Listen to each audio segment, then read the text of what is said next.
जय गुरु।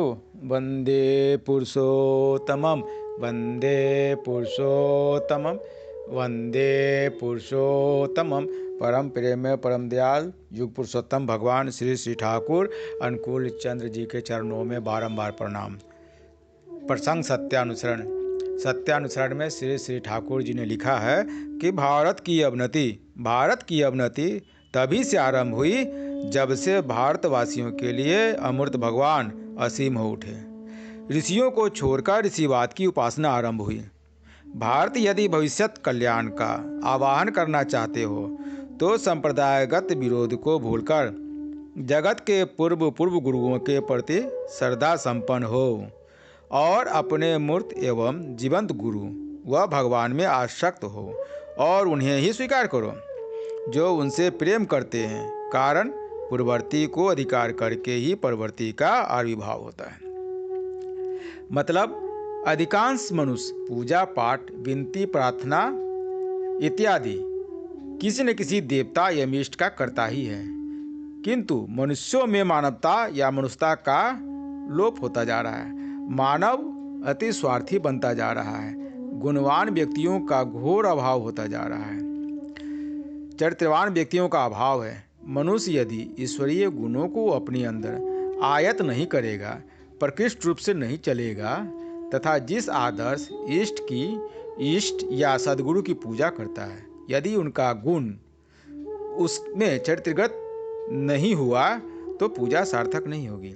श्री श्री ठाकुर जी ने कहा है कि चलन विहीन चरण की पूजा बंध्या पूजा जान।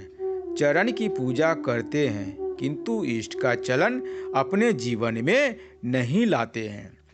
मनुष्य ऋषियों को छोड़कर ऋषिवाद की उपासना करता है। मनुष्य उस ऋषि का चलन, चरित्र, कर्म, व्यवहार अपने अंदर आयत नहीं कर पाता है, जिससे उसका विवर्धन संभव नहीं है। इसलिए जीवंत सद्गुरु की आवश्यकता है। द्वापर काल में भगवान कृष्ण जीवंत थे, उनकी ही पूजा सार्थक हुई।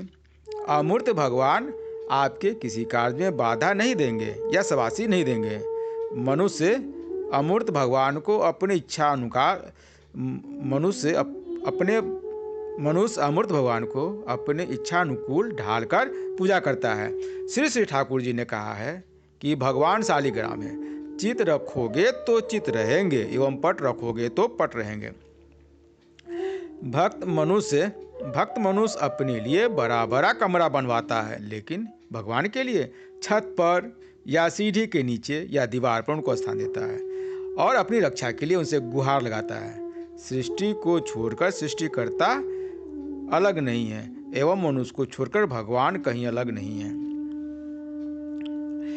आपके अंदर भी उसी सत्ता, आपके अंदर जो सत्ता है उसी परमात्मा का अंश है। इसलिए आपको भी सच्चिदानंद कहा गया है। जिनके अंदर ईश्वरीय गुण मूर्तमान हैं, उन्हें अनुसरण करके एवं उनका ध्यान करने पर उनका गुण मनुष्य के अंदर आने लगता है। जिनके अंदर ईश्वरीय गुण मूर्तमान हैं, उन्हें अनुसरण करने एवं उनका ध्यान करने पर उनका गुण मनुष्य के अंदर आने लगता है। ईश्वर एक है, उन्हीं से मनुष्य अनेक हुआ है। इसलिए संप्रदायगत विरोध को छोड़ना पड़ेगा एवं वर्तमान अवतारी पुरुष एवं युग सृष्टा का अनुकरण करना होगा, जिनके अंदर ईश्वरीय गुण मौजूद हैं। वही मनुष्य के भगवान हैं। भगवान को जानने का अर्थ है समस्त को जानना, चूंकि वे सभी में व्याप्त हैं। मनुष्य तन ही भगवान का निवास है।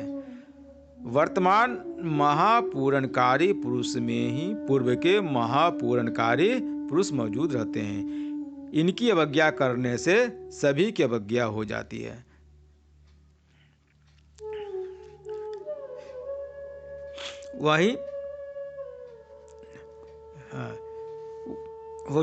इनकी अवज्ञा करने से सभी की अवज्ञा हो जाती है। श्री श्री ठाकुर जी ने कहा है कि गीता कुरान में है, कुरान गीता में है, गीता एवं कुरान बाइबिल में है, बाइबिल इन दोनों में है।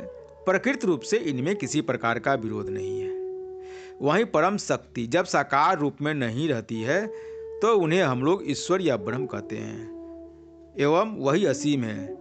वही असीम जब मनुष्य के रूप में धराधाम पर आते हैं तो उन्हें हम लोग भगवान कहते हैं।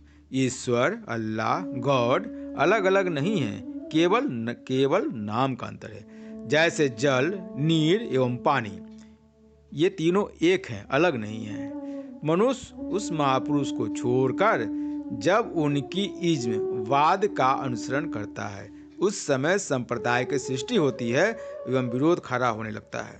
भगवान कृष्ण ने कहा है कि मुझे छोड़कर दूसरों की पूजा अविधि पूर्वक है। जीवंत भगवान से आसक्त होने पर उनकी नीति विधि साधारण मनुष्य में प्रवेश करने लगता है, जिससे मनुष्य का विवर्धन बिकमिंग आरंभ हो जाता है। इसलिए भगवान रामकृष्ण देव ने कहा है कि मनुष्य का उद्देश्य है ईश्वर प्राप्ति। श्री श्री ठाकुर जी ने कहा है कि ईश्वर आपति, ईश्वर को अपना बना लेना होगा।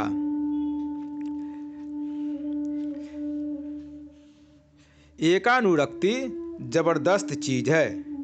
बहुनैष्ठिकता से भक्ति नहीं आती है। मन विषयी बन जाता है। विषयों में जो लिप्त रहता है वह अपने को ठीक से पहचान नहीं पाता। संसार में जब अवतारी पुरुष आते हैं तो उस समय उन्हें कोई पहचान नहीं पाता, मनुष्य उन्हें पकड़ नहीं पाता। भगवान रामकृष्ण देव ने कहा है, त्रेता काल में भगवान श्री राम के समय उन्हें मात्र 12 व्यक्ति ही पहचान पाए थे। यही हालत द्वापर काल में भी हुआ।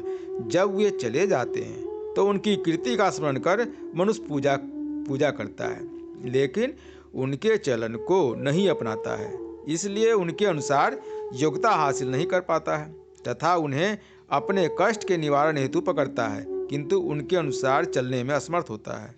एवं उनके अंदर अंतर्निहित प्रवृत्ति अनुसार चलन के कारण एक कष्ट के बाद दूसरा कष्ट आरंभ हो जाता है। मनुष्यों का दुर्भोग नहीं जाता है। इसलिए आवश्यक है कि वर्तमान अवतारी पुरुष को धरकर उनकी ही इच्छा मूर्त करें और अपनी इच्छा उनसे मूर्त कराने हेतु प्रार्थना नहीं करें। द्वापर काल में एकलव्य ने द्रोणाचार्य की मूर्ति बनाकर एक महान धनुर्धारी बन गया।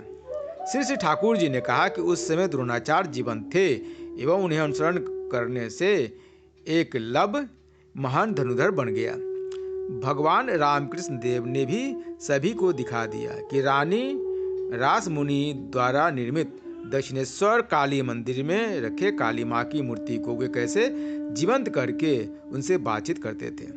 श्री श्री ठाकुर जी ने कहा कि गुरु ही भगवान की साकार मूर्ति हैं और वे ही है एब्सोल्यूट अखंड।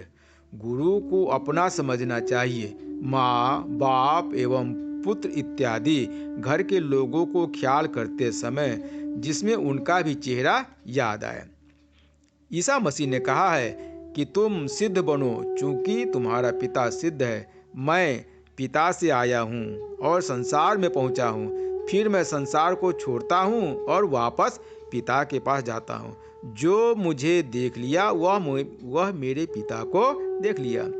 भगवान बुद्ध ने कहा, शरीर हड्डियों का नगर जो मांस और रक्त से लेपा गया है, जिसमें जरा, मृत्यु, अभिमान और डाह छिपे हैं। जिस किसी क्षेत्र में जाए मनुष्यों का घोर अभाव है। मनुष्य स्वार्थांध हो चुका है, भगवान को भय से पूजता है। मनुष्य अनुशासन में नहीं रहना चाहता है, इसलिए वह एक सही मनुष्य नहीं बन पाता। इसीलिए मनुष्य जीवंत सद्गुरु को पकड़ना नहीं चाहता कि वहाँ अनुशासन है। सद्गुरु संकेत देते हैं कि मनुष्य आचरणशील एवं पवित्र बने।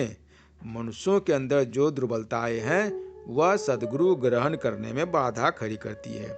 मनुष्य उस ऋषि को छोड़ उनके बाद अर्थात इज्म के चंगुल में फंस जाता है। इसलिए वर्तमान महापुरुष युग पुरुषोत्तम श्री श्री ठाकुर जी को पकड़ना अनिवार्य है। उनके कहे अनुसार चलना, उनके बताए मार्गों पर चलना अनिवार्य है। जय गुरु, वंदे पुरुषोत्तमम।